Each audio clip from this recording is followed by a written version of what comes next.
Ашардын башчысы 4-чү жолу кармалды. Медиахабтын каарманы Ашар бирикмесинин директору 26 жаштагы Алиакбар Каныбек уулу кайрадан кармалды. Бишкек шаардык милициясы билдиргендей, Каныбек уулуна мыйзамдуу чара көрүп берүүнү суранган жаран арыз жазган. Анда Ашардын башчысы ишенимине кирип, жакынкы аралыкта турак жай жана жеңил унаа менен камсыз кылаарын убадалап, 650 000 сом алганын билдирген. Бирок ушул күнгө чейин өзүнө алган милдеттенмелерин аткарбай, акчасын кайтарбай жүргөнүн кабарлаган.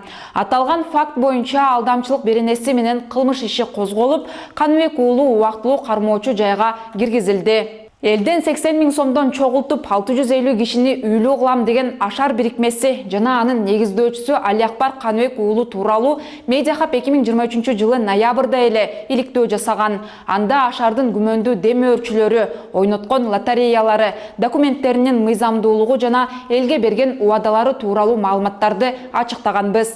Алиакбар Каныбек уулу биринчи жолу алдамчылыкка шектелип, 2024 жылы августта кармалган. 1-май райондук милиция ал батир сатуу шылтоосу менен жарандын ишенимине кирип, 30 000 доллар алып, из жашырганын билдирген. Бишкек шаардык милициясы Каныбек уулун 2025 жылдын апрелинде кайра кармаган. Ал президент Садыр Жапаров менен уулу Рустам Жапаровдун атын жамынып, элдин акчасын алдамчылык менен алып жүргөнү айтылган.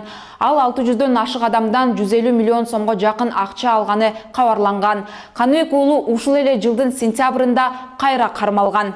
Камактан чыккандан кийин Алиакбар Каныбек уулу президент Садыр Жапаровга кайрылуу жасаган. Инстаграмда жазган постунда ал УКМКнын Бишкек шаары боюнча башкы башкармалыгынын мурдагы башчысы Элдар Жакыпбеков баш болгон айрым кызматкерлер коркутуу жана алдоо жолу менен 2024 жылдын аягында 8 миллион доллар тартып алышканын жазган. Президент Садыр Жапаров Ош облусунда тургундар менен жолуккан учурда жарандардын бири Ашар бирикмесине үй алуу үчүн акча төккөнүн айткан. Ошондо өлкө башчы Ашар аферист фирмалардын бири экенин белгилеп, аны мамлекеттик ипотекалык компания менен чаташтырбоого чакырган. Сиз Медиахабты көрдүңүз. Мен аты жөнүм Асель Шамилова. Кийинки көрүшкөнчө аман туруңуз.